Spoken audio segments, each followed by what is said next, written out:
ዛሬ ደግሞ ከኔ ጋር የምናየው ከምዕራፍ 4 እስከ 6 ያለውን ክፍል ነው። ጌታ ይረዳኛል። እንግዲህ ቅድም እንደተነበበው እዚህ ምዕራፍ ላይ የምንመለከተው ባለፈው ወይም ደግሞ ትናንትና ከቀጠለው ክፍል የሚመጣ ሐሳብ እንዳለው ከክፍሉ እንረዳለን ማለት ነው። እዚህ ክፍል ላይ የምናየው ለቅዱስ አምልኮ የሚሆን ዝግጅትና የቤተ መቅደሱን መንፈሳዊ ስርዓትን እናገኛለን ማለት ነው። እዚህ ክፍል ላይ ትዝ የሚላችሁ ከሆነ ትናንትና በምዕራፍ 4 ላይ ሰለሞን ለእግዚአብሔር ለአባቱ ለዳዊት ለተገለጠለት ለእግዚአብሔር ቤተ መቅደስን ሲሰራ እንመለከታለን ማለት ነው። ለዛ ደግሞ የሚሰራበት ቦታ በሞሪያም ተራራ ዳዊት ባዘጋጀው ስፍራ በዛ የእግዚአብሔርን ቤተ መቅደስ መስራት እንደጀመረ እንመለከታለን ማለት ነው። ሰለሞን ቀጥሎ ያደረገው ነገር ምንድነው? ለቅዱስ አምልኮ የሚሆን ወይም ደግሞ ለቤተ መቅደሱ የሚገባ ተብለው የታሰቡትን ነገሮች ሲያዘጋጅ እንመለከታለን ማለት ነው። ሁለት አይነት ዝግጅት ነው ሲያዘጋጅ የነበረው። አንደኛው ምንድነው? ለአምልኮ ስርዓት የሚሆኑ ዕቃዎችን ሲያዘጋጅ ነበረ። ሁለተኛ ደግሞ በቅድስት ውስጥ የሚቀመጡ የወርቅ ዕቃዎችን ሲያዘጋጅ እናገኘዋለን ማለት ነው። በዚህ ክፍል ውስጥ ቁጥር 1 ላይ ስንነሳ ደግሞም ርዝመቱ 20 ክንድ ወርዱም 20 ክንድ ቁመቱም 10 ክንድ የነበረውን የናሱን መሰዊያ ሰራ ብሎ ይጀምራል ማለት ነው። እነዚህ ዕቃዎች እግዚአብሔር ለዳዊት የሰጠውን ንድፍ መሰረት ባደረገ መልኩ ነው ሲሰሩ የምናየው። ይህን ደግሞ የምናገኘው አንደኛ ዜና ምዕራፍ 28 ቁጥር 19 ላይ ዳዊት ንድፍን ከእግዚአብሔር እንደተቀበለ ወይም ደግሞ ምን መሰራት እንዳለበት በቤተ መቅደስ ውስጥ እግዚአብሔር እንደሰጠው እንመለከታለን። ቁጥር 19 ላይ አንደኛ ነገሥት ምዕራፍ 28 ቁጥር 19 ላይ እንደዚህ ይላል፣ የሰራው ሁሉ ምሳሌ አውቅ ዘንድ ይህ ሁሉ በእግዚአብሔር እጅ ተጽፎ መጣልኝ አለ ይላል ማለት ነው። እዚህ ጋር እንደምንመለከተው ዳዊት እግዚአብሔር እንዳሳየው የሆነን ፕላን ለሰለሞን ሲያስተላልፍለት ወይም ደግሞ ለሰለሞን በነገረው መሰረት ሰለሞን ሲሰራ እንመለከታለን። ትዝ የሚላችሁ ከሆነ የዘጸአትን የዘሌዋውያንን መጽሐፍ ስናጠና እግዚአብሔር ለሙሴ የመገናኛውን ድንኳን እንዴት እንደሚሰራ ፕላኑን ሲሰጠው ሲያሳየው እንመለከታለን። ከዛም ቀጥሎ ለዳዊት ደግሞ እንደዚሁ ሲያደርግ እንመለከታለን ማለት ነው። ታዲያ ይህ ምንድነው የሚያሳየን? እግዚአብሔር ራሱ በፈለገው መልኩ አምልኮን እንደሚቀበል፣ ራሱ በፈለገው መልኩ ቤት እንደሚሰራለት፣ ራሱ በፈለገው መልኩ ህዝቡ እንደሚያገለግለው ከዚህ ክፍል እንማራለን ማለት ነው። ዳዊት በተሰጠው ኦርደር መሰረት አትሰራም እንደተባለ ደግሞ ከዚህ በፊት አይተናል። በጣም እኔ ሲገርመኝ ነበር ቲጂ ያካፈልሽ ዳዊት ለምን አትሰራም እንደተባለ፣ እግዚአብሔር ደግሞ እንዴት ሊያደርግ እንዳሰበ፣ እግዚአብሔር ደግሞ እንዴት አድርጎ መቆየት እንዳለበት ሲያሳየው እንመለከታለን። እና ዳዊት ፉል የሆነ ኢንፎርሜሽን ከእግዚአብሔር ነበረው ስለ ህይወቱ ስለሚያልፍበት ነገር ማለት ነው። እግዚአብሔር ለምን አትሰራም ሲለው ለዚህ ነው ማልሰራው ብሎ መመለስ የሚችልበት አቋም ላይ ነበር ማለት ነው ዳዊት የነበረው። በጣም እየገረመኝ ነበር ስለ ህይወታችን ስለምናልፍባቸው ስለ እያንዳንዱ ነገሮች ከእግዚአብሔር እንደዚህ አይነት ክሊር የሆነ መረጃ ሊኖረን በጣም ያስፈልጋል እያልኩኝ ነበር። ዳዊት በዛ ሁኔታ ሲረበሽ አንመለከተው። ለምን አትሰራም ተብሎ እግዚአብሔር ላይ ሲያጉረመርም አናገኘው። ዳዊት ቀጣይ ሊያደርግ የሚገባውን ነገር ለማድረግ ሲዘጋጅ ነው የምናገኘው። እና ይሄ ከእግዚአብሔር ሙሉ የሆነ መረጃ ስለ ህይወቱ ስላለበት ሁኔታ ስለሚያልፍበት ስለ እያንዳንዱ ነገር ከእግዚአብሔር እንደዚህ አይነት መረጃን ተቀብለው እንደነበረ እንመለከታለን ማለት ነው። ከዛ እንግዲህ እኔ ለማየት የሞከርኩት ዕቃዎቹን ነው። መጀመሪያ ላይ የምናገኘው የናስ መሰዊያ የተባለው መሰዊያ ነው። ይህ መሰዊያ ህዝቡ ለእግዚአብሔር መስዋዕትን የሚያቀርብበት ወይም የሚሰዋበት ስፍራ እንደነበረ ከእግዚአብሔር ቃል ክፍል እንማራለን። ይህ መሰዊያ ምንም አይነት መስዋዕት የሚቀርብበት መሰዊያ ነው። ለእግዚአብሔር አምላክ ህዝቡ ሊያመጣ የወደደውን በሚያመጣበት ጊዜ የሚሰዋበት መሰዊያ ነው ማለት ነው። ለእግዚአብሔር የሚቀርብ አምልኮ በዘፈቀደ ወይም ደግሞ እኛ እንደወደድ ነው ሳይሆን እግዚአብሔር ራሱ በመረጠው እና በሚፈልገው ስርዓት እንደሚቀርብለት ከዚህ ክፍል እንመለከታለን ማለት ነው። እግዚአብሔር በናሱ መሰዊያ ላይ የራሱን ሐሳብ ሲያስቀምጥ በዚህ መጠን አድርጉት፣ በዚህ መንገድ ስሩት ብሎ ኦርደር ሲሰጥ እንመለከታለን። ስለዚህ እግዚአብሔር በሚፈልገው መልኩ ነው ማለት ነው መስዋዕቱ የሚቀርብለት። ክብር ለእግዚአብሔር ይሁን። ከዛ ቀጥሎ ደግሞ ቁጥር 2 ላይ እዛው ቀጥለን ከፈሰሰ ናስ ከዳር እስከ ዳር 10 ክንድ ቁመቱም 5 ክንድ በዙሪያው 30 ክንድ የሆነ ክብ ኩሬ ሰራ ይላል። እዚህ ጋር የቀለጠ ኩሬ እንመለከታለን። በጣም ትልቅ እንደሆነ ከሌንግዙ ከዊድዙ እንመለከታለን። በጣም ትልቅ ኩሬ ነው የተሰራውና በጣም የሚገርማችሁ ይሄ የቀለጠው ኩሬ በካህናት አደባባይ የሚቀመጥ ነው። አገልግሎቱ ደግሞ ለምንድነው ካልን ካህናት ራሳቸውን ወደ አገልግሎት ከመግባታቸው በፊት እንዲታጠቡበት የተቀመጠ ወይም ደግሞ እንዲጸዱ የተቀመጠበት ፐርፐዝ ነው ያለው ማለት ነው። ይህ የቀለጠው ኩሬ ከአገልግሎታቸው በፊት ወደ እግዚአብሔር ቤት ከመግባታቸው በፊት ካህናት ዴይ ቱ ዴይ ራሳቸውን የሚያጥቡበት ወይም ደግሞ የሚያነጹበት ቦታ እንደሆነ ከእግዚአብሔር ቃል እንመለከታለን። በቃ ይህን ሳነበው እንደዚህ አልኩ፣ ወደ እግዚአብሔር ቤት ወይም ወደ ቅድስና ስፍራ ለመግባት መጀመሪያ መንጻትና መታጠብ ግድ ነው ማለት ነው፣ ያስፈልጋል። ወደ እግዚአብሔር መሰዊያ፣ ወደ እግዚአብሔር ቤት፣ ከዛም ደግሞ ለአገልግሎት በምንቀርብበት ጊዜ በቅድስና መሆን፣ ንጹህ ማንነት ይዘን በእግዚአብሔር ፊት እንድንቀርብ እግዚአብሔር ይፈልጋል ማለት ነው። ይሄ የቀለጠው ኩሬ አገልግሎቱ እሱ ነበር ማለት ነው። ክብር ለእግዚአብሔር ይሁን። ይህንን ቃል ኮመንተሪ እያነበብኩኝ አንድ እንትን አገኘው። ቲቶ ምዕራፍ 3 ቁጥር 5 ላይ ያለ ቃል አንብብና ወደ እሱ ልሂድ። ምን ይላል መሰላችሁ? እንደ ምሕረቱ መጠን ለአዲሱ ልደት ለሚሆን መታጠብና በመንፈስ ቅዱስ መታደስ አዳነን እንጂ እኛ ስላደረግነው በጽድቅ ስለነበረው ስራ አይደለም ይላል። ክብር ለእግዚአብሔር ይሁን። እዚህ ጋር የምንመለከተው ይህ የቀለጠ ኩሬ ጥላ እንደሆነ ምሳሌ እንደሆነ ከዚህ ክፍል መረዳት እንችላለን። እስራኤላውያን ወደ እነዚህ 12 በሬዎች አሉ። እዛ ጋር አይታችሁ ከሆነ ዲዛይኑን ስንመለከት ይሄ ኩሬ የሚቀመጥባቸው 12 በሬዎች አሉ። እነዚህ 12 3 ሆነው በአራቱም አቅጣጫ የተቀመጡ ናቸው እና የእስራኤልን ነገድ የሚወክሉ ናቸው፣ ሲምቦል የሚሆኑ ናቸው።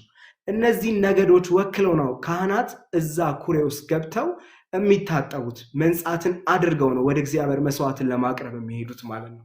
ኢየሱስም እንደምንመለከተው እዚህ ቲቶ ምዕራፍ 3 ላይ አንዴ የዚህ ጥላ መሆኑን የምንመለከተው በመንፈስ ቅዱስ መታደስ አዳነን እንጂ እኛ ስላደረግነው በጽድቅ ስለነበረው ስራ አይደለም ይላል። ክብር ለእግዚአብሔር ይሁን። ይህም አንድ ጥላ መሆኑ ከዚህ ክፍል እንመለከታለን ማለት ነው። ከዛም ቀጥሎ 10 መቅረዞች፣ መታጠቢያ ሰኖችና ጠረጴዛዎች እንዳሉ እንመለከታለን። 10 ሰኖች፣ መቅረዞች፣ መታጠቢያዎች። እነዚህ መቅረዞች የቃሉና የመንፈስ ቅዱስ ምሳሌዎች መሆናቸውን እንመለከታለን። የቃሉና የመንፈስ ቅዱስ ምሳሌዎች። ክብር ለእግዚአብሔር። ከዚህ በፊት አይተናቸዋል እነዚህ። ከዛ ደግሞ ለእግዚአብሔር በየቀኑ የሚቀርብ መስዋዕት ንጹህ እንዲሆን 10 መታጠቢያ ሰኖች ተዘጋጅተው ነበረ።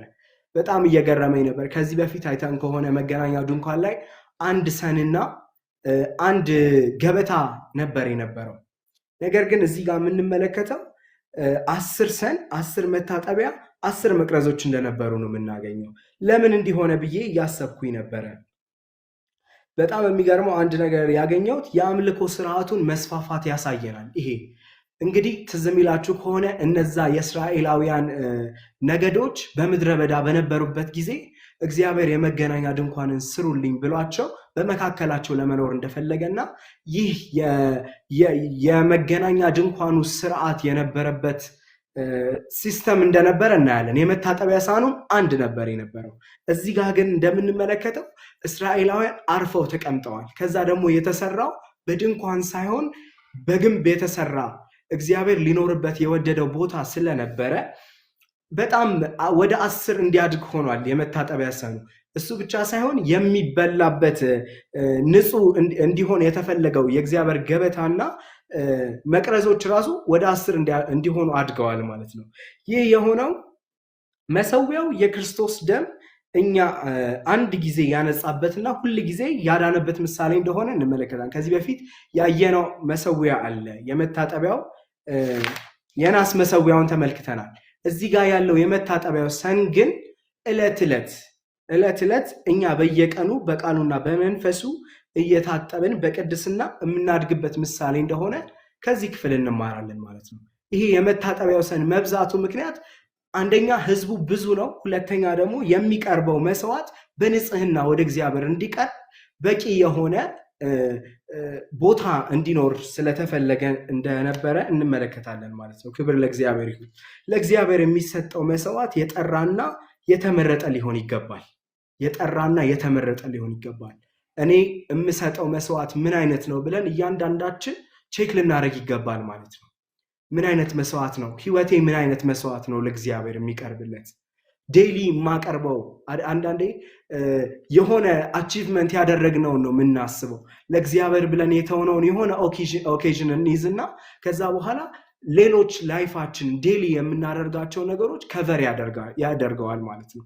ነገር ግን እዚህ ጋር ዕለት ዕለት ህይወታችንን ለእግዚአብሔር መስዋዕት አድርጎ ለማቅረብ የሚገባ ንጽህና ሊኖረን ይገባል ማለት ነው። ለእግዚአብሔር የሚሰጠው መስዋዕት የጠራ ነው፣ የተመረጠ ነው።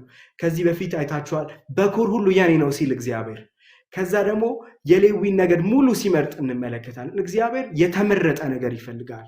የተመረጠ ነገር ወደ እሱ እንዲመጣ ይፈልጋል። ከዛ ደግሞ ንጹህ የሆነ የጠራ መስዋዕት እግዚአብሔር እንደሚፈልግ ከዚህ ክፍል እንመለከታለን። ሌላው ደግሞ አራተኛ ያየሁት የአደባባይ በሮችን ነው። የአደባባይ በሮቹ ምንድን ነው የሚያመላክቱት? ግልጽ የሆነ የአምልኮ ስርዓት እንዲኖር ወይም እንዲደረግ ነበረ። እግዚአብሔር የተሸፋፈነ ነገር አይደለም እዚህ ጋር የምንመለከተው። የፈለገው ግልጽ በሆነ መንገድ፣ ሁሉም ሰው በሚያይበት መንገድ በአደባባዮች እንዲሆን ነበር የፈለገው አምልኮ። እግዚአብሔር ግልጽና ንጹህ የሆነ አምልኮ እንዲቀርብለት ይፈልጋል ማለት ነው። ታዲያ እዚህ ክፍል ላይ ያየናቸው እነዚህ ዕቃዎች ምንድን ነው የሚያሳዩት ካልን ወደ እግዚአብሔር አንድ ሰው ሲቀርብ በደሙ መታጠብ፣ በቃሉ መንጻት፣ በመንፈስ ቅዱስ መመራት እንዳለበት ጠቋሚ የሆኑ ዕቃዎች እንደነበሩ፣ ያለ ፐርፐዝ እንዳልገቡ ከዚህ እንማራለን ማለት ነው። ክብር ለእግዚአብሔር ይሁን። ከዛ እኔ በጣም የገረመኝ አንድ ነገር አለ። ቁጥር 18 ላይ ስንሄድ ሰለሞንም እነዚህን ዕቃዎች ሁሉ እጅግ አብዝቶ ሰራ ይላል። እጅግ አብዝቶ ሰራ፣ የናዙንም ሚዛን አይቆጠርም ነበር ይላል። ክብር ለእግዚአብሔር ይሁን። እኔ በጣም እየገረመኝ ነበረ። የማይቆጠር መስዋዕት ምን አይነት ይሆን እያልኩኝ ነበረ። የማይቆጠር ይሄ እንዴት ነው አንካውንት የሚደረግ አይነት በእግዚአብሔር ፊት የሚያደርግ። ከዚህን ቀጥሎ እናየዋለን። ምዕራፍ 5 ቁጥር 7 ላይ የማይቆጠሩ በግና በሬዎችን ሲሰዋ እንመለከታለን። እኔ ይሄንን ሳይ ምን ትዝ አለኝ?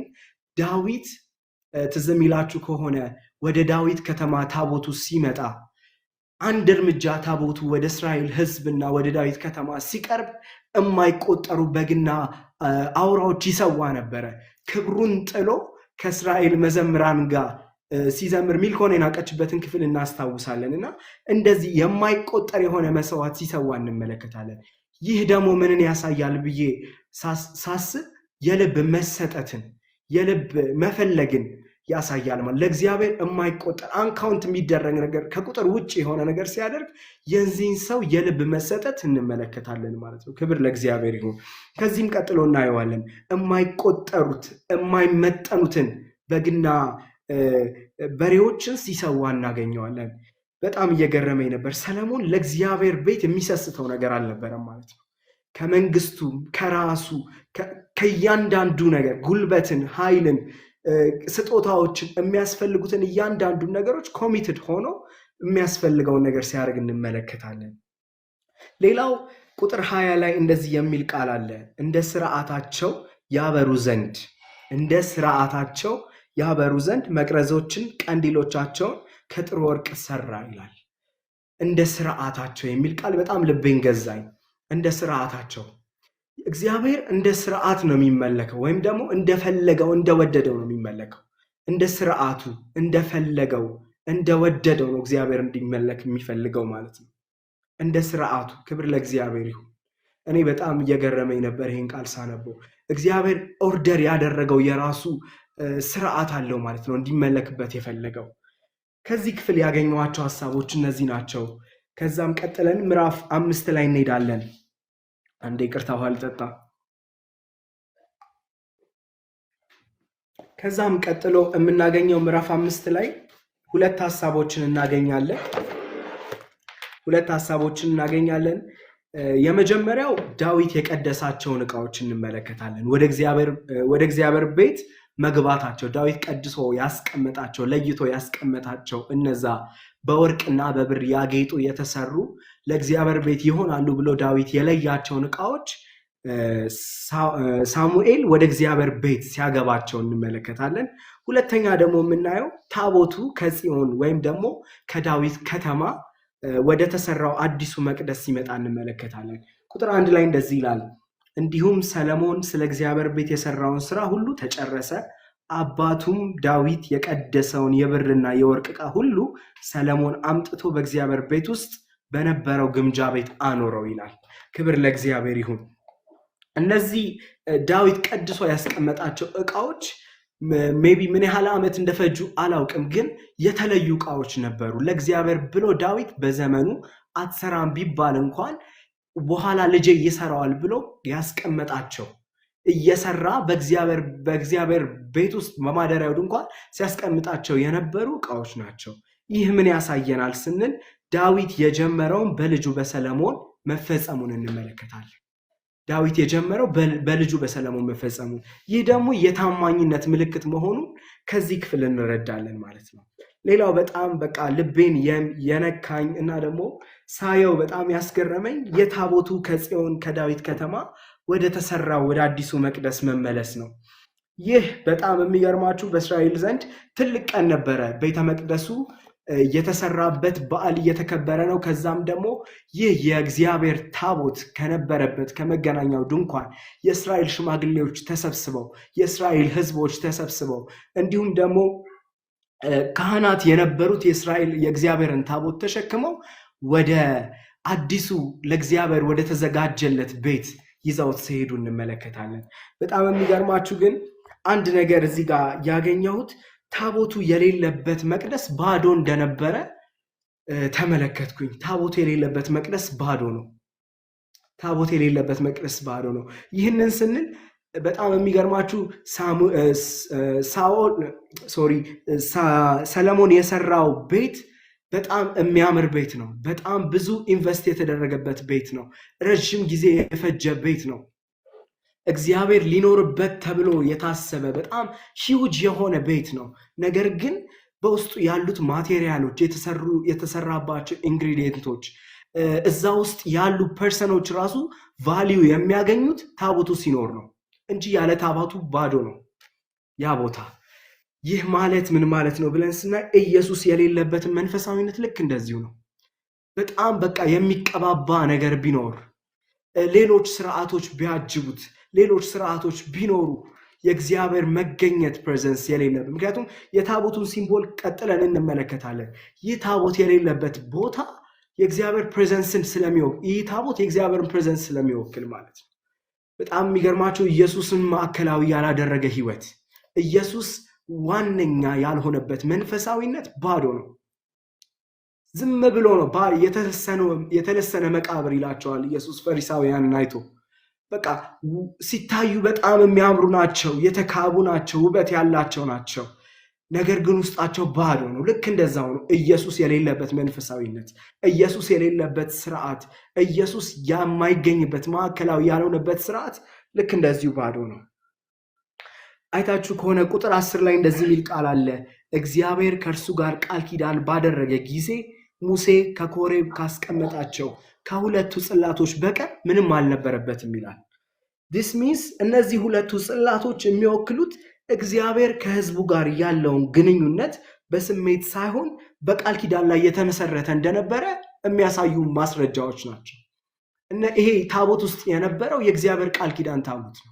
እግዚአብሔር ከህዝቡ ጋር ቃል ኪዳን ያደረገበት፣ አላይመንት ያደረገበት፣ ኦርደር የሰጠበት እንደሆነ እንመለከታለን። እነዚህ ወደ እግዚአብሔር መቅደስ ሲገቡ የእግዚአብሔር መቅደስ ሙሉ ይሆናል። የእግዚአብሔር መቅደስ ቦታውን ቫሊዩን ያገኛል ማለት ነው። ክብር ለእግዚአብሔር ይሁን። ከዛ ቁጥር 14 ላይ በጣም ሁላችንም የምንወደው ቃል አለ።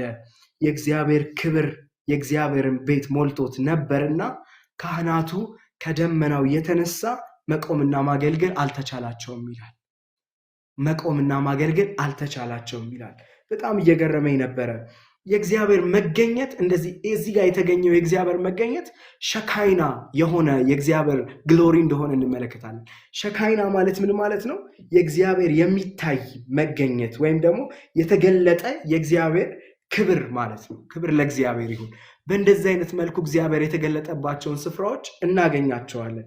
በጣም የሚገርማችሁ እግዚአብሔር ሰለሞን የሰራውን ቤት መቀበሉንና በሕዝቡ መካከል ለመኖር መውደዱን መፍቀዱን በመገኘቱ ሲያሳይ እንመለከታለን።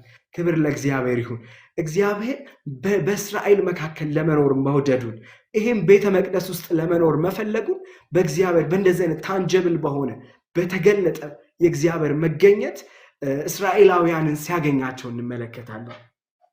ይህ ሻካይና የሆነው የእግዚአብሔር ክብር የተገለጠው ከዚህ በፊት በሁለት ስፍራዎች ተገልጦ እናገኘዋለን። አንደኛ በሲና ተራራ ላይ ሲገለጥ ተመልክተናል። ከዚህ በፊት ተራራው እስኪጤስ ድረስ የነበረበትን ሁኔታ፣ ከዛ ደግሞ እስራኤላውያንን በቀን በደመና አምድ ሌሊት ደግሞ በእሳት አምድ ሆኖ ሲመራቸው የነበረ ያ የተገለጠ የእግዚአብሔር ግሎሪ አሁን ደግሞ እዚህ ሲገለጥ እንመለከታለን።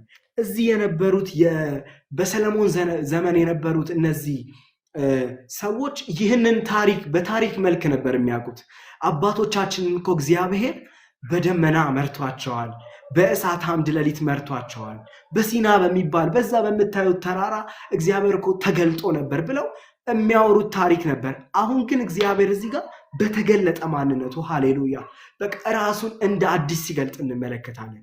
በዚህ ክብር ያኔ በታሪክ የሚያውቁትን ክብር አሁን ደግሞ እግዚአብሔር እዚህ ጋር እውን ሲያደርግላቸው እንመለከታለን። የእግዚአብሔር ስም ይባረክ። በጣም እየገረመኝ ነበር አንድ ኮሜንተሪ ይሄ የእግዚአብሔር ሸካይና የሆነው ግሎሪ በአዲስ ኪዳንም እንደተገለጠ እንመለከታለን። ይህ ደግሞ ዮሐንስ ወንጌል ምዕራፍ 1 ቁጥር 14 ላይ ያለው ቃል ነው። ክብር ለእግዚአብሔር ይሁን። ብናነበው ደስ ይለኛል። ዮሐንስ ወንጌል ምዕራፍ 1 ቁጥር 14 ላይ እንደዚህ ይላል። ክብር ለእግዚአብሔር ይሁን። ቃልም ሥጋ ሆነ፣ ጸጋንና እውነትን ተሞልቶ በእኛ አደረ፣ አንድ ልጁን ከአባቱ ዘንድ እንዳለው ክብር የሆነው ክብሩን አየን። ክብር ለእግዚአብሔር ይሁን። ይህ የተገለጠ የእግዚአብሔር ክብር ኢየሱስ ነበረ። ሃሌሉያ በቃ ዛሬ እኛ አይተን ህይወት የሆነን ወደነው የተከተልነው እግዚአብሔር አብ አንድያ ልጁን ስለኛ ኃጢአት በመስቀል የገለጠበት ያ መንገድ የእግዚአብሔር የተገለጠ ክብር ነበር። እግዚአብሔር ከዚህ የበለጠ የሚገልጠው ክብር የለም። ይህ ክብር ነው ሃሌሉያ የተገለጠው ለኛ ላመንነው ለፈለግነው ሳንፈልገው ለፈለገን እንድንከተለው አንድያ ልጁን በመስቀል ላይ ስለኛ ኃጢአትና ስለኛ በደል ያፈሰሰው ያ ሃሌሉያ ይህ የእግዚአብሔር የተገለጠ ክብር ነው። ይህ የእግዚአብሔር ግሎሪ፣ ይህ የእግዚአብሔር ሸካይና የሆነው የእግዚአብሔር ክብር ነው። ክብር ለእግዚአብሔር ይሁን። ይህንን እንመለከታለን። በዚህ ምዕራፍ ቁጥር 13 ላይ እንደዚህ የሚል ቃል እናገኛለን። መዘምራኑም በአንድነት ሆነው እግዚአብሔርን እያመሰገኑ እያከበሩ፣ እግዚአብሔርም ቸር ነውና ምሕረቱ ለዘላለም ነውና እግዚአብሔርን አመስግኑ እያሉ በአንድ ቃል ድምፃቸውን ከፍ አድርገው በመለከት በጽናጽን በዜማም ዕቃ ሁሉ እግዚአብሔርን ባመሰገኑ ጊዜ ደመናው የእግዚአብሔርን ቤት ሞላው ይላል። ክብር ለእግዚአብሔር ይሁን። በጣም እየገረመኝ ነበር ይህን ክፍል ሳነበው። እግዚአብሔር እንደዚህ አይነት ታንጀብል የሆነውን የተገለጠውን የሚታየውን የእግዚአብሔርን ክብር ሊገልጥ የወደደው በዩኒቲ ውስጥ ወይም ደግሞ በህብረት ውስጥ እንደሆነ እንመለከታለን። በጣም የሚገርመው ከዚህ በፊትም እግዚአብሔር በሐዋርያት ሥራ ምዕራፍ 2 ላይ በአንድነት በተቀመጡ ሰዎች መካከል መንፈሱን ሲልክ እንመለከታለን። ከዚህ በፊት ያየነው ነገር ነው ማለት ነው። ህብረትና አንድነትን እግዚአብሔር ምን ያህል ቫልዩ እንደሚያደርገው ከዚህ ክፍል እንመለከታለን ማለት ነው። በአንድነት በተቀመጡ ሰዎች መካከል፣ በህብረት በተቀመጡ ሰዎች መካከል፣ በአንድ ልብ በአንድ አላይመንት በሆኑ ሰዎች መካከል እግዚአብሔር መንፈሱና ክብሩን በወደደው መልኩ ይገልጠዋል ማለት ነው። ክብር ለእግዚአብሔር ይሁን። እግዚአብሔር እንደሚሰራ ምቹ የሚሆንለት በተከፋፈለ ልብ ውስጥ በሆኑ ሰዎች መካከል ሳይሆን በአንድነት ለአንድ ሐሳብ በአንድ መንፈስ በአንድነት በቀረቡ ሰዎች መካከል እግዚአብሔር መንፈሱን ሊገልጥ ይወዳል ማለት ነው። የእግዚአብሔር ስም ይባረክ። ከዚህ ክፍል ይህን ያህል ካልን ወደ ምዕራፍ 6 እናልፋለን። ጌታ ይረዳኛል። ምዕራፍ 6 ሌላው ይቅርታ ወደ ምዕራፍ 5 ከምዕራፍ 5 ከመውጣታችን በፊት 3 በቃ እንዲሁ ላንብባቸውና ለለፋቸው ታይሙ እየሄደ ስለሆነ በጣም ሊቀሩልን ይገባሉ ብዬ ማስባቸው ነገሮች ናቸው። አንደኛ የእግዚአብሔር ቤተ መቅደስ መሆናችን ማወቅ አለብን። ሁላችንም እግዚአብሔር አሁን ግድግዳና ግንብ የለውም። ምክንያቱም ማደሪያውን የሰው ልብ አድርጓል። ትናንትና ከዚህ ክፍል አይተነዋል ማለት ነው። እግዚአብሔር በአዲሱ ኪዳን በክርስቶስ በኩል በልባችን ለመኖር መውደዱ እንዲሁም መቅደሱን እኛን ማድረጉን ዕለት ዕለት ለነፍሳችን ያለ መታከት ማስታወስ አለብን ማለት ነው። ዕለት ዕለት ማስታወስ አለብን የእግዚአብሔር ማደሪያ መሆናችን፣ የእግዚአብሔር መኖሪያ መሆናችን፣ የእግዚአብሔር ታቦት በእኛ ውስጥ እንዳለ። ይህ ማለት ኪዳኑ በእኛ ውስጥ ስለሆነ ማለት ነው። የእግዚአብሔር ኪዳን እኛ ውስጥ እንዳለ ዕለት ዕለት ለነፍሳችን መስበክ ያለብን ጉዳይ ቢኖር ይሄ ነው ማለት ነው። ሌላው ደግሞ እግዚአብሔርን ማመስገን ለክብሩ መገለጥ በርን እንደሚከፍት ከዚህ ክፍል እንማራለን። በምስጋና ውስጥ መሆን ለእግዚአብሔር ክብር መገለጥ በር መክፈት መሆኑን እንመለከታለን። ሶስተኛ ደግሞ እዚህ ላይ ቁጥር 11 ላይ አይተናቸዋል። ካህናት ራሳቸውን ቀድሰው ለእግዚአብሔር ራሳቸውን ቀድሰው እንደነበርና እኛም ወደ እግዚአብሔር ስንቀርብ በቅድስና መሆን እንዳለብን ያስገነዝበናል ማለት ነው። በእግዚአብሔር ፊት በቅድስና መቅረብን ከዚህ በፊት ከመስዋዕት በፊት ብለናል አይደል? ከመስዋዕት በፊት ለእግዚአብሔር በቅድስና መሆንን ማምለክ ማገልገል እንደሚጠበቅብን ከዚህ እንመለከታለን ማለት ነው። ትጂዬ ስታክ አድርጋችኋል። እኔ ጋር ካለ አለው በሉ።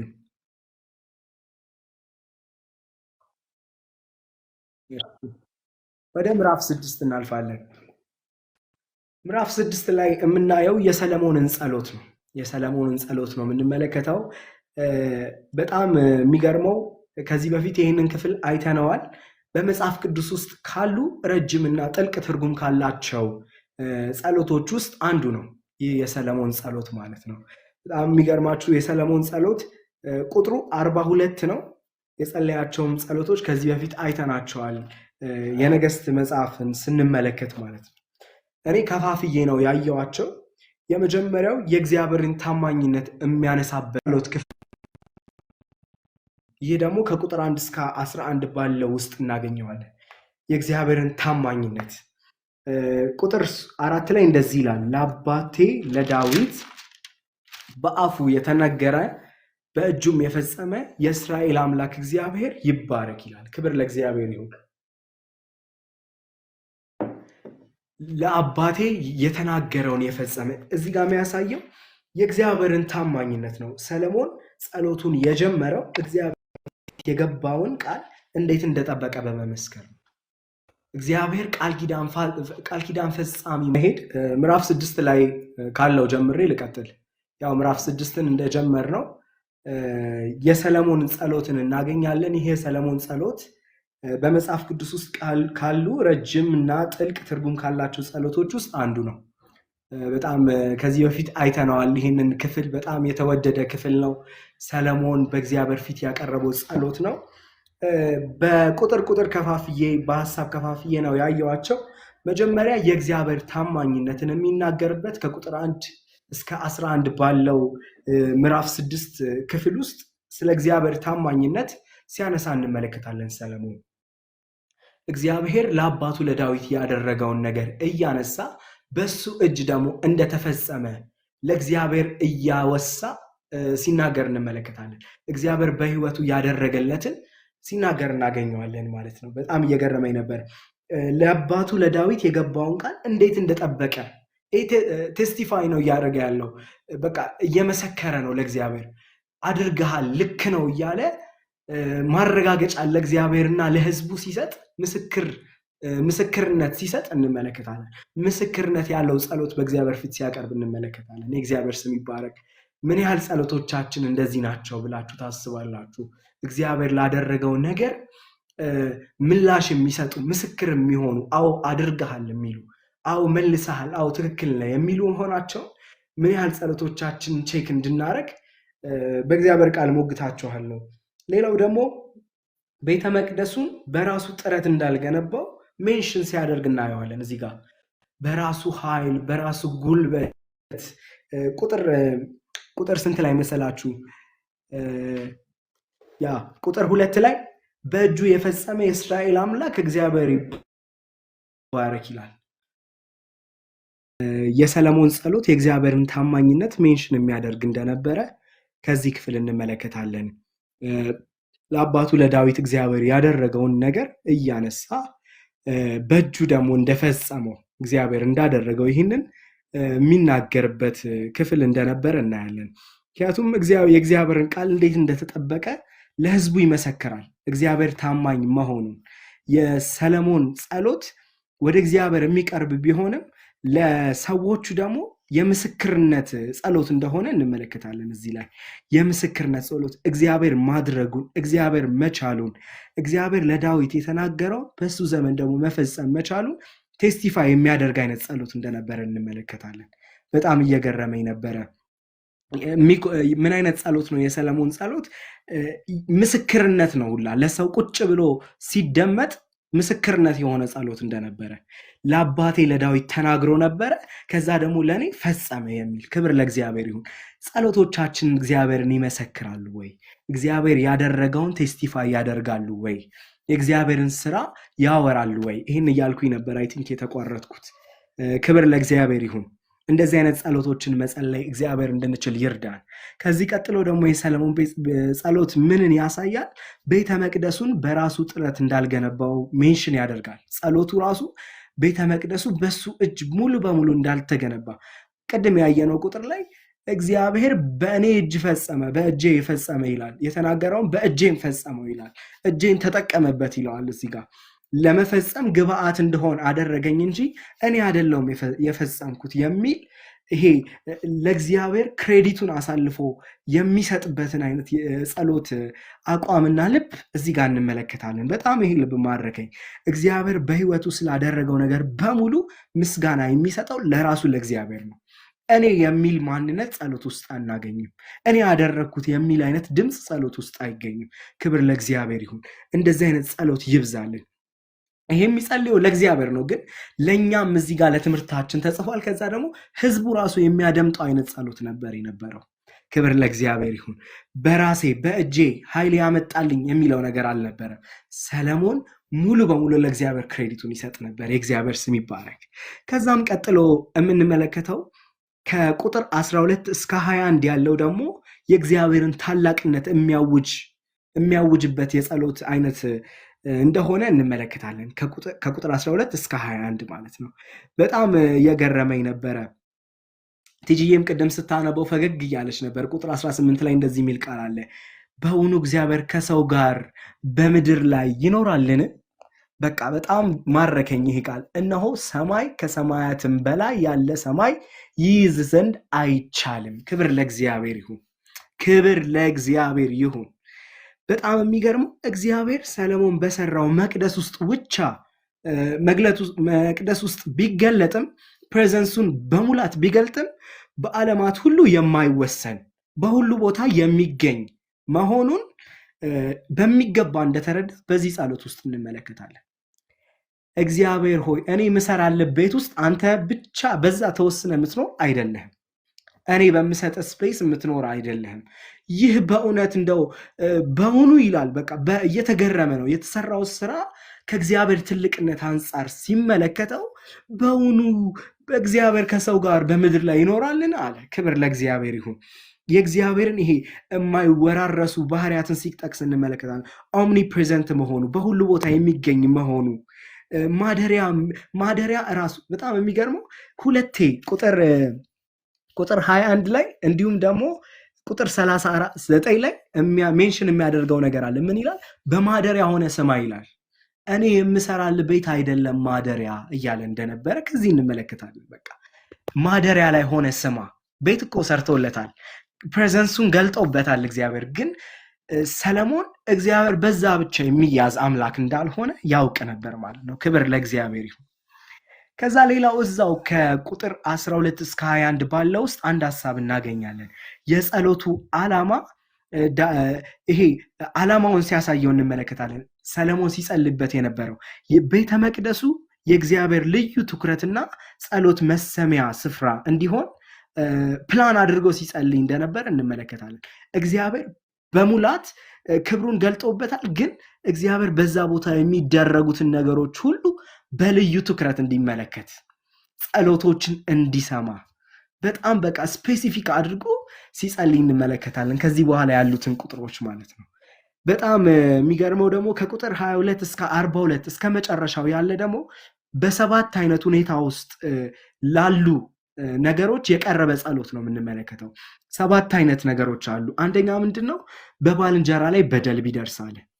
ሁለተኛ ደግሞ በጠላት ላይ ድል ሲታጣ ወይም ደግሞ ሲሸነፉ በኃጢአት ምክንያት ከነሱ ከእስራኤላውያን ውድቀት ሲመጣ እንዲሰማ እግዚአብሔር በዚህ ቦታ የሚደረግ ጸሎት። ሶስተኛ ደግሞ ዝናብ ሲጠፋ በተፈጥሮ መንገድ የሚመጣ አይነት ዝናብ ሲጠፋ ከእስራኤላውያን እንደዛ ሲጸልይ እንመለከታለን። አራተኛ ደግሞ ቸነፈርና ረሃብ ሲመጣ። አምስተኛ እንግዳ ሰው ወይም ደግሞ አሕዛብ። በጣም ይሄ ቃል ባነበውላ ደስ ይለኛል፣ ምክንያቱም እኛን የሚጨምር ስለሆነ ማለት ነው። እንደዚህ ይላል ቁጥር 32 ላይ ከሕዝብም ከእስራኤልም